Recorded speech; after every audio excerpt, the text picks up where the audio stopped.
Delta side है, which is delta connected, जो secondary side है। ठीक है, लिहाजा ये जो ट्रांसफार्मर है ये स्टार डेल्टा ट्रांसफार्मर है, यानी कि इसकी जो प्राइमरी है वो स्टार में कनेक्टेड है और जो इसकी सेकेंडरी है वो डेल्टा में कनेक्टेड है। ठीक है, तो जब भी आपकी स्टार और डेल्टा कनेक्टेड वाइंडिंग्स होंगी, ठीक है, तो तब जो है वो एक मेन प्रॉब्लम जो आती है वो ये आती है कि आपकी जो प्राइमरी और सेकेंडरी साइड वाली करंट्स हैं वो आपस में 30 डिग्री के फेज डिफरेंस के साथ आती है। ये आपने शायद पहले कहीं पढ़ा होगा, ठीक है, अगर नहीं पढ़ा तो अभी ये सुन लें कि जब भी आप स्टार और डेल्टा वाइंडिंग्स यूज़ करते हैं तो जो प्राइमरी और सेकेंडरी साइड की जो करंट्स होती हैं वो आपस में क्या होती हैं, 30 डिग्री के फेज शिफ्ट के साथ आती हैं। लिहाजा जो डेल्टा साइड पे आपकी जो करंट होगी वो आई ए होगी, and I A will be equal to I A minus I C divide by √3। Similarly I B is equal to I B minus I A over √3। Similarly I C is equal to I C minus I B over √3। क्योंकि ये delta side में connected है ना, तो यहाँ पर जो आई A current flow होगी वो ये वाली होगी। ठीक है, which is equal to I A minus I C, क्योंकि इसका ये जो सेकंड टर्मिनल है वो सी बाइंडिंग के साथ ये वाला ये आ रहा है ऊपर से। ठीक है, एक साथ कनेक्टेड है। ए करंट आपके पास यहाँ से आती है। ठीक है, तो इनका जो डिफरेंस होगा वो आपके पास आई ए करंट आएगा। Similarly I B and I C.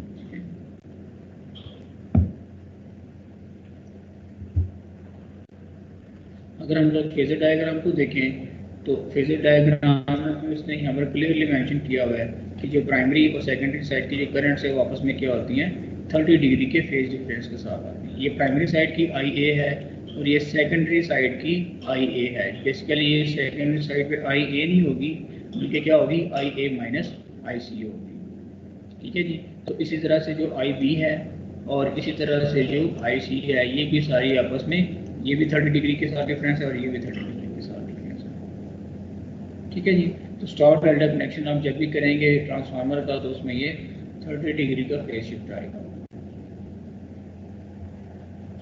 Next आते हैं हम लोग ट्रांसफार्मर के इक्विवेलेंट सर्किट की तरफ। तो इक्विवेलेंट सर्किट हमें पहले से पता है, ये आपका वो वाला पोर्शन होता है जिसको आप मैग्नेटाइजेशन ब्रांच कहते हैं। ठीक है, ये और प्राइमरी साइड की वाइंडिंग का इक्विवेलेंट मॉडल है, सेकेंडरी साइड की वाइंडिंग का इक्विवेलेंट मॉडल है। ठीक है, और जैसा कि हमें पता है कोई भी वाइंडिंग जो है उसको एक रेजिस्टेंस और एक इंडक्टेंस के साथ रिप्रेजेंट करते हैं। ये जो ब्रांच होती है बेसिकली ये ब्रांच जो है वो कोर लॉसेस के को जो है वो हैंडल कर रही होती है। ठीक है, अगर आप इसको पर यूनिट सिस्टम में देखें तो पर यूनिट सिस्टम में भी आपके पास एक ये सीरीज साइड आ जाएगी, क्योंकि अब यहाँ पर इसने रेफर कर दिया है सेकेंडरी साइड के ऊपर। ठीक है जी, और ये उसकी शंट वाली साइड होगी जो कि ये वाली मैग्नेटाइजेशन ब्रांच है। तो सीरीज साइड में ये जो है ना प्राइमरी और सेकेंडरी दोनों की वाइंडिंग उसने लंप कर दी है।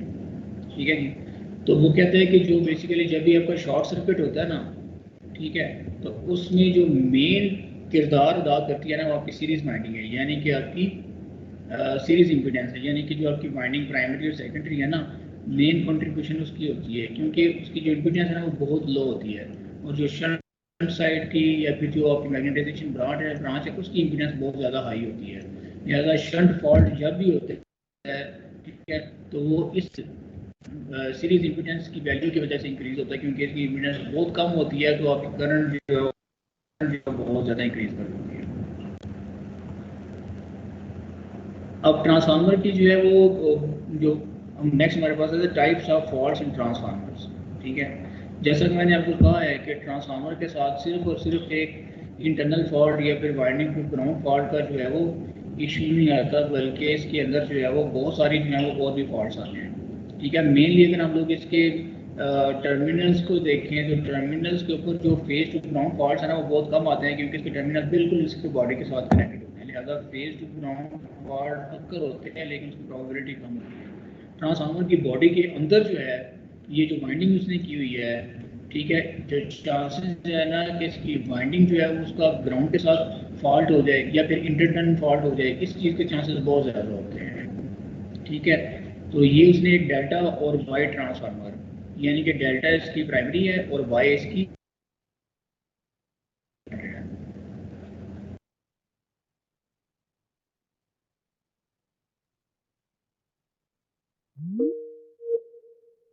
तो क्या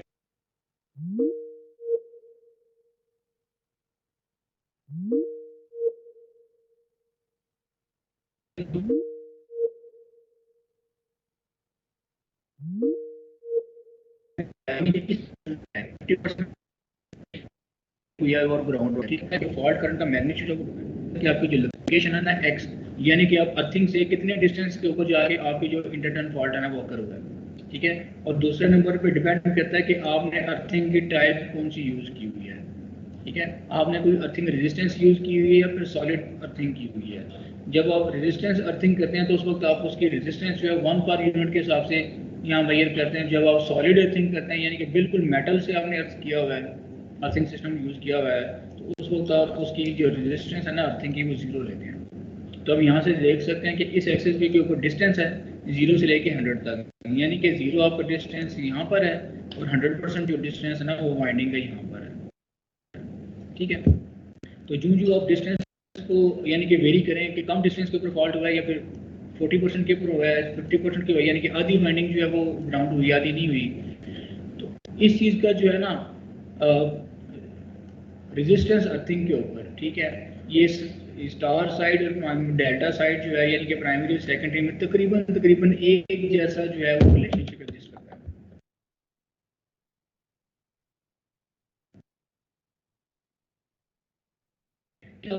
स्टार और डेल्टा दोनों साइड के ऊपर जो फॉल्ट करने का जो मैग्नीट्यूड, सॉलिड अर्थिंग में अगर आप बहुत से देखें तो करंट का फॉल्ट करंट का जो मैग्नीट्यूड है वो भी बहुत ज़्यादा होता है, 2 पर यूनिट, 4 6 पर यूनिट, जबकि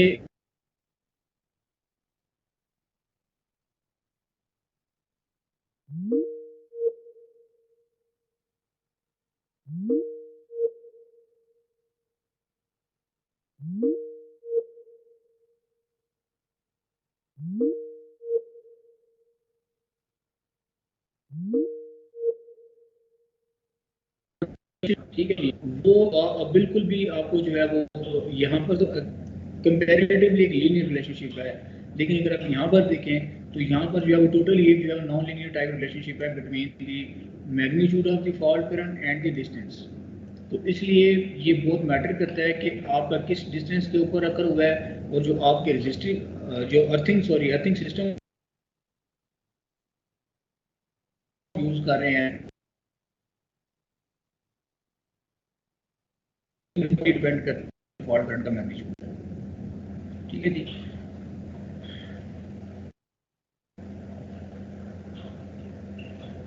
एक और जो उसने यहाँ पर आपको मेंशन किया है,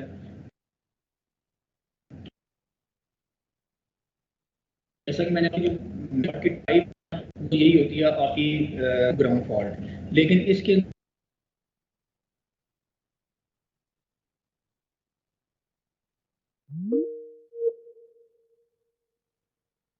अंदर वो कह रहा है कि एक किस्म की जो है ना एबनॉर्मल ऑपरेटिंग कंडीशन बन जाती है, ठीक है। और ये भी तकरीबन अगर ये फ्रीक्वेंटली ऑनलाइन टैपिंग हो रही है जो है ना वो फॉल्ट का एक सोर्स बन जाता है, ठीक है। अब इसमें एक हो सकती है कि फर्ज करें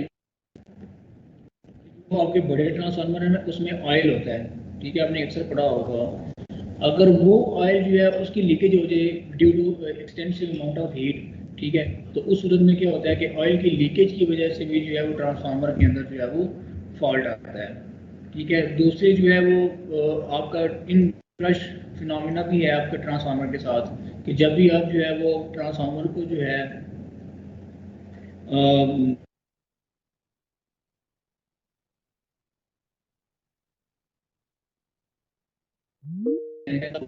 देते हैं इसको, और आपके ट्रांसफार्मर के साथ अभी कोई आउटपुट सेकेंडरी के साथ कुछ भी नहीं लगा होता, ठीक है, तो उस वक्त जो है large amount of inrush currents flow होती हैं। इस फिनोमेनन हम लोग डीपली स्टडी करेंगे और इसको कैसे ओवरकम किया जाता है ये भी पढ़ेंगे।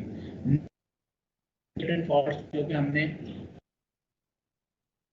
ऊपर अभी देखा है ये फॉल्ट हो सकते हैं, और जो वाइंडिंग है उनके आपस में भी फॉल्ट जो इंटरटन फॉल्ट हैं वो भी अक्कर हो सकते हैं। उसके बाद फिर फ्लक्सिंग भी हो सकती है जिसको आप ओवर एक्साइटेशन भी कहते हैं कि आप जो है वो ट्रांसफार्मर को जो है वो ओवर एक्साइट करते हैं, यानी कि आप इसके इनपुट वोल्टेज फैमिली के ऊपर बहुत ज़्यादा कर दें जबकि आपकी जो फ्रिक्वेंसी है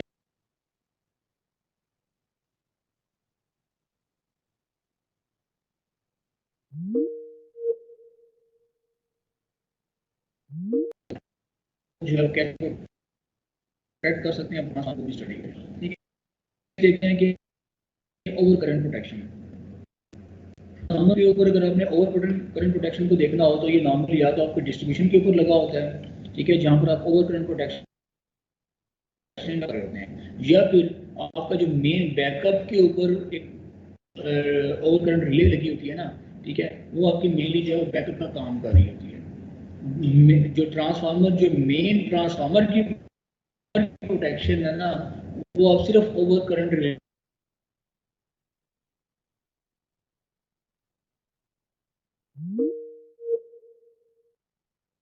अब देखें percentage differential protection of transformer, development of connections. क्योंकि आपको पता है कि जो डिफरेंशियल प्रोटेक्शन है वो थ्रू सीटीज होती है, कि आप जो है वो डिवाइस की दोनों साइडों के ऊपर सीटीज लगा देते हैं, और सीटीज का काम क्या होता है कि वो ट्रांसफॉर्म करते हैं अपनी प्राइमरी करंट को सेकेंडरी के ऊपर। तो अगर दोनों साइड की करंट जो है वो बराबर है तो आपका ट्रिप सिग्नल जनरेट नहीं होता, लेकिन इसमें अगर किसी किस्म की कोई डिस्क्रिपेंसी आती है तो उस सूरत में क्या होगा, आपकी रिले जो है दैट विल इशू है ट्रिप सिग्नल। अब अगर जब आप पावर ट्रांसफार्मर की तरफ आते हैं तो उसमें फिर हमें फिर मजीद इसको डिस्कस करना पड़ेगा। वो क्या कि अगर तो आपकी जो टर्न रेशियो है ट्रांसफार्मर की वो 1:1 है, तो फिर तो आपका ये स्ट्रेट फॉरवर्ड जो डिफरेंशियल प्रोटेक्शन स्कीम है ये ऑपरेट करेगी। लेकिन हमारे पास यहाँ पर दो तरह के इशू हैं। वो इशू क्या है कि एक तो आपकी जो पावर ट्रांसफार्मर होता है वो कभी भी 1:1 रेशियो का नहीं होता, वो या तो स्टेप अप होता है या फिर स्टेप डाउन होता है। एक प्रॉब्लम होगी, ठीक है। और दूसरी प्रॉब्लम ये है कि वो स्टार और डेल्टा इस तरह की ओरिएंटेशन में होते हैं, ठीक है। तो स्टार और डेल्टा जब भी आएगी, मैंने अभी भी आपको ऊपर दिखाया है कि प्राइमरी साइड और सेकेंडरी साइड के फेज डिफरेंस के अंदर 30 डिग्री का फेज डिफरेंस आ जाता है, ठीक है। दो प्रॉब्लम्स क्या हैं, दो प्रॉब्लम्स मैंने क्या बताई हैं आपको पावर ट्रांसफार्मर के साथ। चलिए मैं रिपीट कर देता हूँ। मैंने पावर ट्रांसफार्मर के साथ दो प्रॉब्लम्स ये बताई हैं कि वो कभी भी 1:1 रेशियो का नहीं होगा, बल्कि वो या तो स्टेप अप होगा या फिर स्टेप डाउन होगा, ठीक है। दूसरे नंबर पे वो स्टार डेल्टा की जब भी अरेंजमेंट में लगेंगे तो प्राइमरी साइड और सेकेंडरी साइड के अंदर जो करंट का फेजेस है ना वो डिफरेंट आते हैं। तो इसका मतलब है कि ये अगर कोई भी फॉल्ट ना तो ट्रांसफार्मर को अगर अपने कन्वेंशनल तरीके से सीटी की रेशियो सेट की हो ना, यानी कि दोनों साइडों पे आप सीटी की सेम ही रेशियो सेट करते हैं, तो भी आपकी जो आउटपुट करंट आती है ना सीटी की वो डिफरेंट आती है। क्यों? क्योंकि जब हम स्टेप अप करते हैं यानी कि प्राइमरी के वोल्टेज कम है और सेकेंडरी के वोल्टेज ज़्यादा है, ठीक है, तो उस सूरत में जो पावर है ना वो दोनों साइड पे ट्रांसफार्मर की सेम ही होती है। जब करते हैं तो प्राइमरी साइड की जो करंट होती है और जो सेकेंडरी साइड की करंट है उनमें दोनों के अंदर मैग्नीट्यूड का डिफरेंस होता है।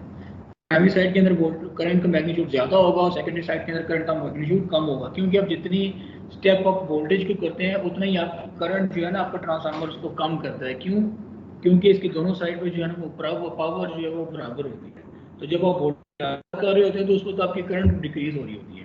तो फर्ज करें अभी कोई भी फॉल्ट नहीं है, तो भी अगर आपने सीटी की रेशियोज अगर सेम रखी हुई है तो फिर क्या होगा, आपका फिर जो है वो एक ट्रिप सिग्नल जनरेट हो जाएगा which is clearly manipulated.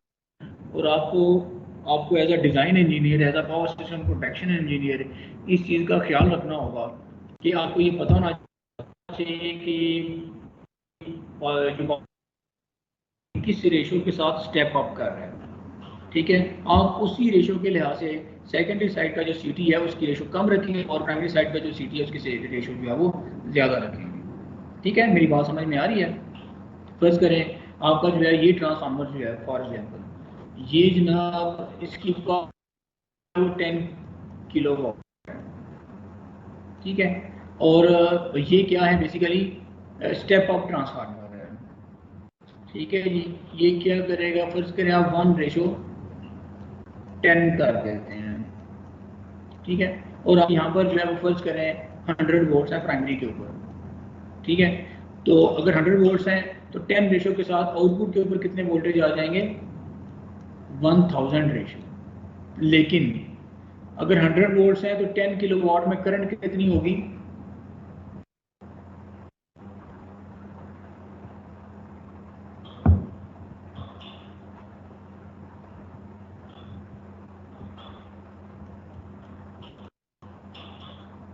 100 ampere, ठीक है जी। और यहाँ पर कितनी करंट होगी, 10 एम्पेयर, ठीक है। और अगर फर्स्ट करंट की रिले जो है वो 5 एम्पेयर की है, ठीक है, तो फिर अब यहाँ पर रेशो सेट करेंगे 100:5, और यहाँ पर अब क्या रेशो सेट करेंगे, 10:5, ठीक है।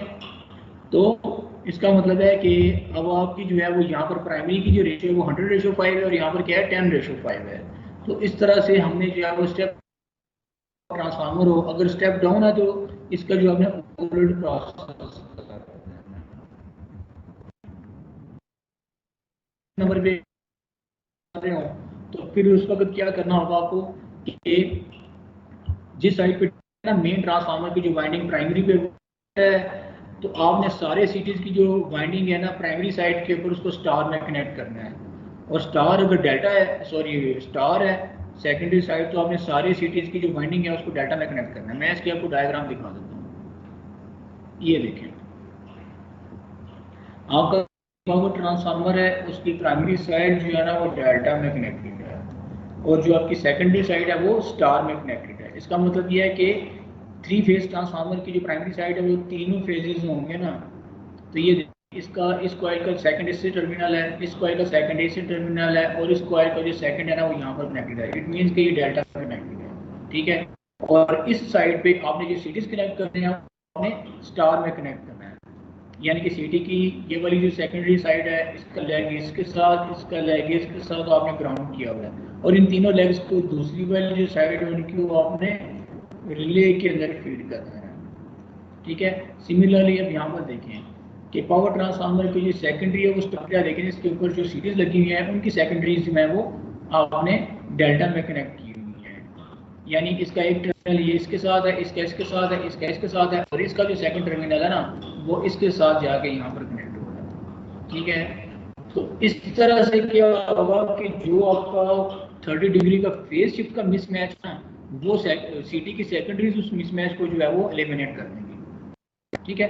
तो इस तरह से जो है वो आप इंटेलिजेंटली कनेक्शन को डिज़ाइन करके जो पावर ट्रांसफार्मर्स हैं उनको जो है वो आप उसके नॉर्मल ऑपरेटिंग कंडीशन में ट्रिप होने से बचा सकते हैं, ठीक है। लेकिन अगर इन दोनों में से किसी एक चीज़ का भी ख्याल नहीं ना रखेंगे तो नॉर्मल ऑपरेटिंग कंडीशन के अंदर भी ठीक है। तो आइए जरा नेक्स्ट देखते हैं कि आपको इस तरह से अगर आपने कनेक्शन का है तो क्या आप बच सकते हैं किसी किस्म के फॉल्ट से। देखिए हमारे पास आता है कि जी फेज, इस ट्रांसफार्मर का जो फेज सी है ना वो ग्राउंड हो गया, लेकिन हुआ क्या है, वो एक्सटर्नल फॉल्ट है कि ट्रांसफार्मर का जो फेज सी है वो एक्सटर्नली यानी कि डिफरेंशियल प्रोटेक्शन के जोन से बाहर कहीं उसका जो फेज है ना, जो तीसरे वाला फेज है वो ग्राउंड हो गया, यानी कि शंट फॉल्ट है, लेकिन ये है एक्सटर्नल, एक थ्रू फॉल्ट है, ठीक है। उसने लाइनें बोल्ड की हुई है ना, ठीक है, उसने उसको बोल्ड लाइनें कर दी हुई, यानी कि ये वाली लाइन उसने बोल्ड की हुई है, इधर से ये वाली लाइन उसने बोल्ड की हुई है। उसके मुताबिक अब देखें क्या ग्राउंड का, तो इस फेज सी को सप्लाई करने के लिए ना आपकी प्राइमरी साइड पे ये वाला भी रोल अदा कर रहा होगा और ये वाला रोल भी अदा कर रहा होगा डेल्टा से, क्योंकि जो सी है वो इस वाले में आई सी माइनस ए और यहाँ पर आई ए माइनस आई सी है, तो ये वाले जो है वो बोल्ड हो जाएंगे। तो अगर हम लोग रिले वाले सेक्शन को देखें, रिले वाले सेक्शन में क्या हो रहा है कि ये वाले फेज जो है वो बोल्ड हुआ है, और ये वाले साइड जो है वो बोल्ड हुई है। और अगर आप वो से देखें तो इस साइड से भी बोल्ड है और इस साइड से भी बोल्ड है, यानी कि करंट की कंट्रीब्यूशन इधर भी है इधर भी है, यहाँ पर भी कंट्रीब्यूशन नेट इसमें जीरो होगा और स्पिल करंट नेट जो है वो इसमें भी जीरो होगा। क्यों, क्योंकि हमें ये पहले से पता है कि आपका जो डिफरेंशियल प्रोटेक्शन स्कीम है ये एक्सटर्नल फॉल्ट्स के लिए ट्रिप सिग्नल जनरेट नहीं, आपका जो फेज सी है ना वो इंटरनली ग्राउंड हो गया है, तो आपकी प्रोटेक्शन रेंज ये है ना, प्रोटेक्शन जोन आपके है, तो इस जोन के अंदर अंदर आपका जो ट्रांसफार्मर का जो टर्मिनल सी जो फेस लिया वो ग्राउंड हो गया। जब ये ग्राउंड हो गया है तो सारी की सारी करंट जो है यहाँ से आ रही है वो इधर चली जाएगी, आगे नहीं जाएगी, लिहाजा इस वजह से जो रिले की ये वाली साइड है ये बोल्ड है, और रिले की ये वाली साइड जो है ये बोल्ड है, और यहाँ पर जो राइट साइड है ये भी बोल्ड नहीं है और ये भी बोल्ड। फॉल्ट के लिए आपकी जो स्पीड करंट है वो फ्लो कर जाएगा, ठीक है, और ट्रिप होने की वजह से आपको पता लग जाएगा कि ये चूंकि फॉल्ट है, तो आप ट्रांसफार्मर को जो है वो ट्रिप करवा देंगे आपकी मेन सप्लाई से। तो आज के लिए मेरा ख्याल इतना ही रखते हैं। नेक्स्ट हम लोग जो है वो इनरश फिनोमेना को डिस्कस करेंगे, ठीक है जी। सीआर एब्सेंट बच्चों के ना नाम मुझे मैसेज कर, तो बस ठीक है, आपको पढ़ा दिया है, इसको बैठ के भी आप लोग पढ़ें।